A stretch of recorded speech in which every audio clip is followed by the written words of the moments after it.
Hello guys, I am Priyanshu और मैंने गरीबी देखी है अपने ही घर में। ऑब्वियसली हमारे घर में इतनी गरीबी थी कि हमारे घर में आटा लाने का पैसा नहीं था। इतना पैसा नहीं था कि 4 रोटियां बन पाए रात के बचे मटन और पनीर के साथ खाने के लिए। फिर भी हमारे पापा जैसे तैसे करके अगले दिन 3 आम लेकर आते थे, जिसमें कि मुझे हर बार गुठलियाँ ही मिलती थी, क्योंकि आम का मेन हिस्सा मेरी 2 बड़ी बहनें थी, ऑब्वियसली वो खा जाती थी। मुझे इतने बड़े होने तक गुठलियाँ मिली कि मुझे बहुत बड़े होने तक लगता था कि आम एक ऐसा फल है जो नंगा है और उसमें सिर्फ बीज है। मुझे बहुत बड़े होने के बाद पता चला कि मैं जिसे बचपन से पपीता समझ रहा था वो दरअसल आम था। तो फिर यही चलता था। माँ ने देखा कि बेटी मेरी बहुत लालची है और दीदी बहुत बड़ी थी लालची, तो पापा आम के अलावा कई बार मिठाइयाँ भी लाते थे। और मेरी दी लालची के साथ दिक्कतें तब बड़ी तब वो चोर भी बन गई। बट मेरी दी वसूलों वाली चोर थी। वो सिर्फ गोल मिठाइयों की चोरी करती थी, जैसे लड्डू, गुलाब जामुन, रसगुल्ला। अब पूछोगे क्यों? क्योंकि गोल मिठाई सिमेट्रिकल होते थे। अब उसे फ्रिज में जाकर रखते थे, मेरी दी उसे हल्का सा तोड़ती थी और पलट देती थी। बट इशू उस दिन आया जिस दिन पापा बर्फ़ी लेकर आ गए।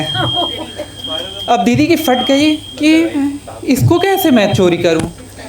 तो दीदी ने फिर उन बर्फ़ियों को तोड़ा और उनका गोला बनाया और फिर चोरी की। माँ मेरी समझदार थी बट इतनी भी नहीं, वो उन्होंने पकड़ लिया। अब वो मुझसे पूछ रही है कि दीदी ने चोरी किया ना। मैं अब उन्हें क्या बोलूँ? मैं अगर सच बोलता तो दीदी मुझे कूटती, और झूठ मुझसे बोला नहीं जाता था, क्योंकि बचपनी से मैं जैसे झूठ बोलता था मेरे हिलने लग जाते थे हाथ, ऑब्वियसली। तो फिर मैंने फिर बोला, वही सब बात थी बचपन की। बट जैसे जैसे एज हुई मैं कॉन्फिडेंट हुआ, और आज मेरा स्टैंड अप कॉमेडी में पहला दिन है और मैं बहुत ज़्यादा कॉन्फिडेंट हूँ। मुझे फ़र्क नहीं पड़ता आप लोग हंसो या ना हंसो, मैं पूरा कॉन्फिडेंट हूँ। I am really confident. फिर माँ ने देखा गरीबी भी बढ़ रही है और चोर भी निकल रहे हैं बच्चे, तो बोला ऐसे नहीं चलेगा यार, हमें कुछ अपना करना होगा।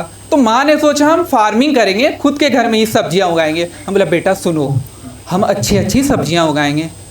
मैंने सोचा अच्छी सब्जियाँ उगाएंगे। मेरी माँ के अच्छी सब्जियों से मतलब था तोरी और लौकी। मैंने बोला ये डेफिनेशन थोड़ी गलत है, बट चलो। प्रॉब्लम तब हुई जब उन सब्जियों के पेड़ों को ही पता चल गया कि ये साले कितने गरीब है। उनमें इतने फल हुए कि वह जो साल में 3 सीज़न होते उसमें 4 सीज़न तक फल ही होते रहे। लिटरली हर टाइम हम तोरी खा रहे हैं और लौकी खा रहे हैं। मैं स्कूल जा रहा हूँ, मेरे दोस्त पूछे प्रियांशु तो क्या लाया है, मैं बोल रहा हूँ तोरी के साथ लौकी। तो रात में क्या खाएगा? मतलब लौकी के साथ तोरी।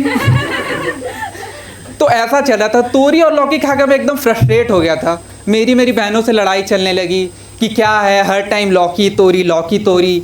अब हम रात का बचा मटन और पनीर तोरी और लौकी के साथ खा रहे थे।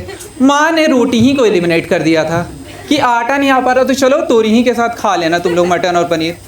ये सब चलते रहा। फिर मैं इतना इरिटेट हो गया, बहनों से मेरी लड़ाई होने लगी। तो फिर मेरी माँ मुझे डांटती थी। मेरी माँ ने मुझे अच्छे संस्कार दिए थे, बोलते थे बेटा देखो, लड़कियों और औरतों की इज्जत करते हैं बुआ को छोड़कर। तो फिर मेरे पापा उधर से बोलते हैं कि मेरी बहन को ऐसा क्यों बोल रही हो? तो माँ बोलती है आप चुप रहिए, ज़्यादा मत बोलो, आप जाओ बगान से तोरी तोड़ के लाओ रात की सब्जी के लिए। तो ऐसा फिर चलते रहा। और मैं जैसे जिस जगह से आता हूँ उसका नाम है बुंडू। जी यही नाम है। मतलब वहाँ डेवलपमेंट कहीं पहुँच नहीं पाई, और पहुँचेगी भी क्यों? जिस जगह ही की नाम में ही बुंड है वहाँ डेवलपमेंट क्यों ही जाएगी? तो वैसे ही वहाँ पे डेवलपमेंट नहीं पहुँच पाई, और वो एक कोलफील्ड एरिया था, तो वहाँ पे डस्ट बहुत उड़ता था। तो मेरे दादाजी वहाँ 40 साल तक रहे थे। वो लिटरली वैसे पहले इंसान बने धरती पे जो जिंदा रहते रहते फॉसिल फ्यूल में कन्वर्ट हो गए।